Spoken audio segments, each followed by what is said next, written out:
can't see how great you are, how will anyone else see how great you are, right? Self-confidence is especially crucial for women who have paused their careers to attend to home, or for women who've never worked but would like to start working.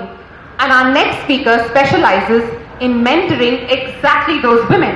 Mrs. Neeraja Ganesh is an inspirational leader with 25 years of experience in the IT industry. She's held several leadership roles, focusing on project and program delivery for large banking clients. As she took on senior leadership roles, her mantra was always to groom people and see them grow in the workplace. Recognizing her people and stakeholder management capabilities, she has been nominated and has participated in various prestigious women's leadership development programs in and outside India.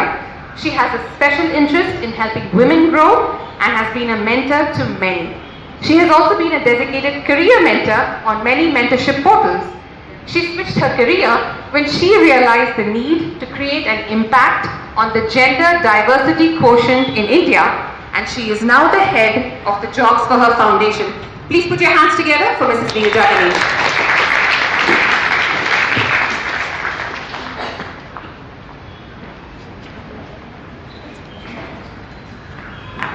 So I'm having two mics. There's one out here.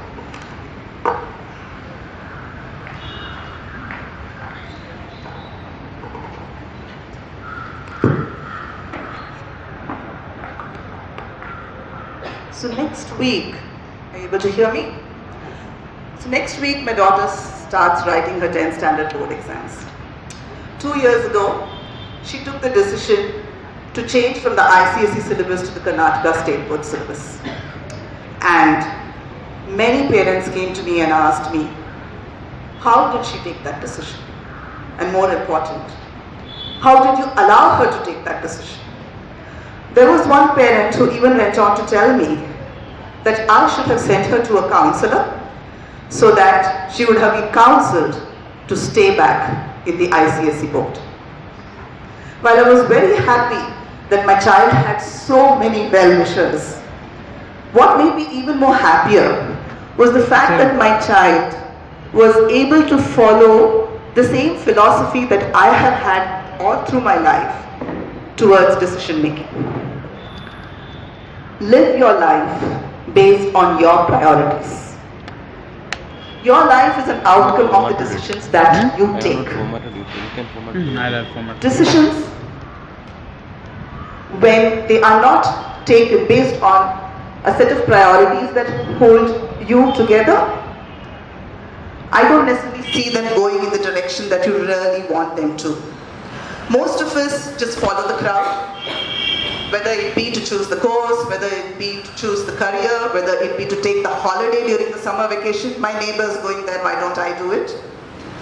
And then, when it doesn't necessarily get you the outcome that you thought it would, because the other lady out there is so very happy, seemingly happy, or her Facebook post looks so great, you come to another person crying about your life story and saying, hey, I think I should blame her because she told me to do this, saying that it would work for her, but it didn't work for me. Can you now help me out of it? Do you think this is going to help in any way? Not necessarily. Decisions ought to be based on your priorities. Invariably, decisions based on priorities never go wrong. And even if it didn't necessarily give you the outcomes that you thought it would, the fact is that you can always reflect upon it yourself to think about what made you lead to take that decision, and maybe something has changed over a period of time. It could be that your priorities have changed due to circumstances, or maybe there was something that went wrong with the way you executed it, and you could go back into self-reflection and change the course from there for the better. There have been many people who also told that, Neeraja, you'll be extremely lucky. Your daughter doesn't need any push. She goes, sits in her room and studies on her own, gets good marks. You are in the same city as your parents, and so you don't have to worry about their ailments. You can look after them whenever you want to. You got very lucky with the kind of jobs you got. the kind of roles that came across, and you managed to grow up the career ladder. Of course, I am very lucky. But how did that luck happen? 20 years ago, or more than that, when my parents were wanting to get me married, I was very clear that I would get married to someone who's very much in the country. That was the time, pre-Y2K, when the entire bachelorhood wasn't going to the US or in the US, make some dollars, send back the Indian rupees, build a house in India, and all the girls of them were wanting to get married to such a man and go, because I think at that point society was a little more conservative. You didn't send the girls out there to do an MS or for a job. So they said, get married, go and do what you want to do with your life there. But I was very clear that in my priority list, my parents were the topmost priority. So I said, find me a man in this country. Doesn't matter whether he looks like a James Bond or can action like a James Bond or has all the money in the world, but I need someone here. So today when my peers and my cousins come and tell me, you know, I'm finding it so difficult, my parents are there, I'm here, you are lucky because you can look after your parents here. And then I say, okay, maybe it's time for you to come back. They say, no, you know, now my kids are grown up and they wouldn't come back. I really have no solution to offer to them. But I tell them, I got lucky because of the decision that I took 20 years ago. Right?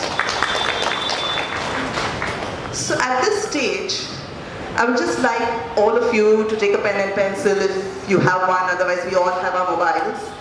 And write on one side what our priorities for today are, maybe the top 2 or 3 priorities.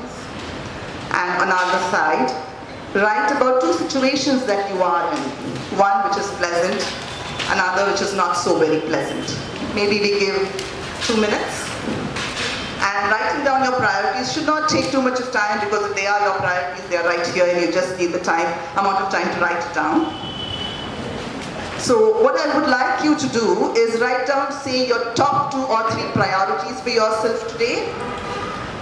And think of a situation which you are in today, which you are not very comfortable in, not a very pleasant spot to be in, and another one which you're very happy about. So as you can tell me when the 2 minutes is up.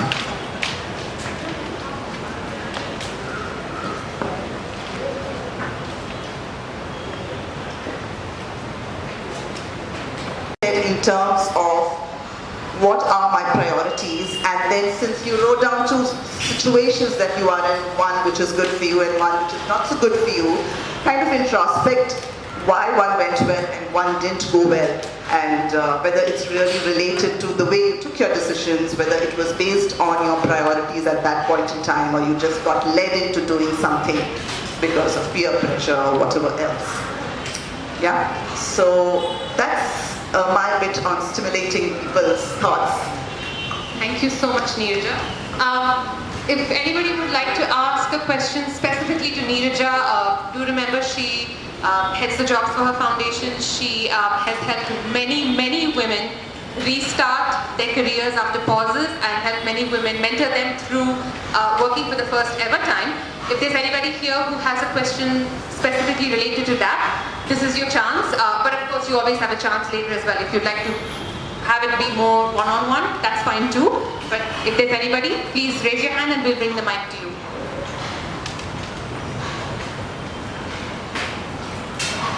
It's nice to get a question from a man on this topic. We run a school and we come across a lot of parents, and most of them are housewives. So I really like the way you put across things in such a simple manner. So I would like to know the process as to how do we connect that mass to be productive, and how could you play the role of a catalyst there, because more than half of our parents at our school are housewives, and I'm not putting any housewives down, don't come and bash me up here. You know, I'm sitting in a different event, I know that. But I definitely want to bring the point across that they do have a little more time on their side. So how could you help them, and how could we get you to our school to address them? I think getting me to the school to address them is easy. Just like Saras got me here. You can take the tip from her. In terms of utilizing the parents, the mother's time, One is obviously, and I'm not here on a promotional campaign, but because this is something that I can speak about, is the jobs for her website. Please go through that, and there are tons and tons of jobs that are posted. And it's not only a job portal. We've really realized that for someone to start working or restart working, you need a lot more than just applying for jobs and going for interviews and then not necessarily making it and feeling very depressed about it. So we have added on mentorship. We've added on reskilling. There are a lot of blogs, and I think even reading these blogs are kind of, self-inspirational. You don't necessarily have to, that's more easier. Even if I can't come over and talk, you can please ask people to, go through those blogs. And there are a lot of events that we organize, webinars as well as, offline meetups.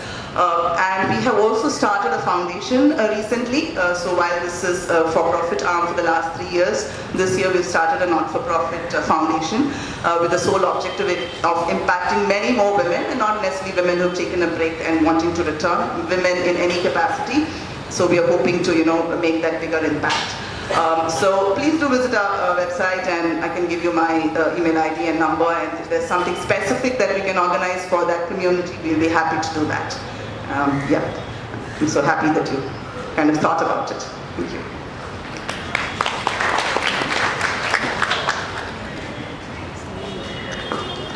Anybody else with a question for Neeraja? Yes.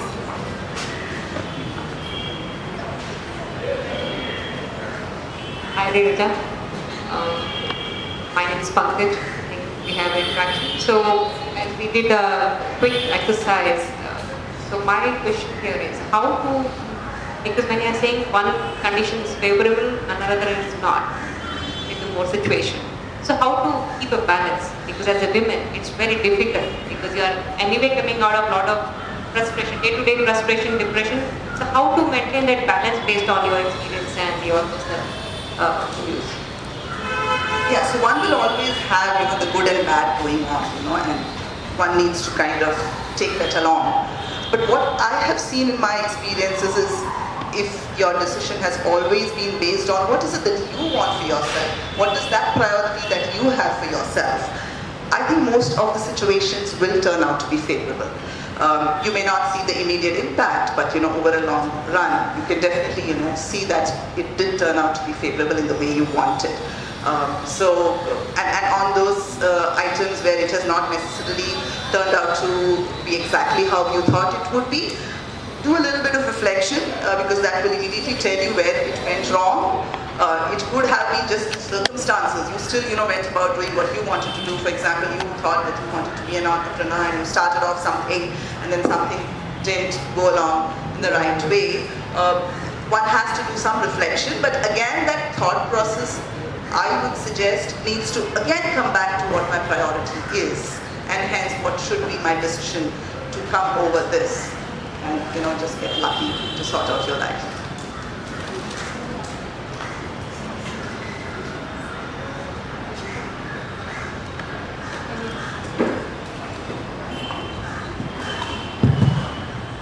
Hello ma'am, I just wanted to know the journey behind you joining an organization which is so crucial for women these days. Many women aspire to join work after a break, and you are one of those people who have started an organization for that. What's the journey behind that? Could you just tell us about that? That's a very nice question, and I'll be glad to share if it can also help you all kind of undertake such a journey. So part of the IT industry for 25 years, life is kind of just closeted. You are in a cocoon, you have your office hours, which go, beyond your 9 hours to, you come back home and you're still, on your laptop, and there's family, there's your daughter growing up, and you've got the rest of the family to be taken care of.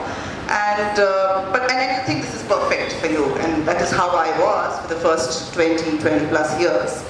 And coincidentally, I happened to come to a summit, something like this, organized by one of the portals who look at helping women who want to return to the workforce. And I should say that was my transformational moment, because though I went to the summit with no expectations, I thought I could meet up some people and crib and cry about some things.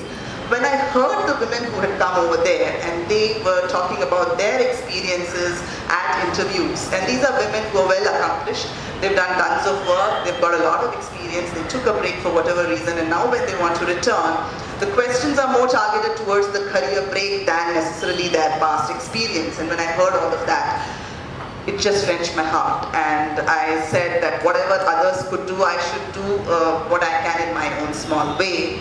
And I started connecting with women. I started getting on to all these mentorship portals because one needs a platform to be able to know where these women are. And I started connecting online, offline with as many people as I could to spread the word around. So I have tons of WhatsApp groups that I'm part of. I'm on many online mentorship portals. I go for as many meetups as I can, not necessarily as a speaker, but even as an audience. And I try to expand the community and try to impact as many people as I can.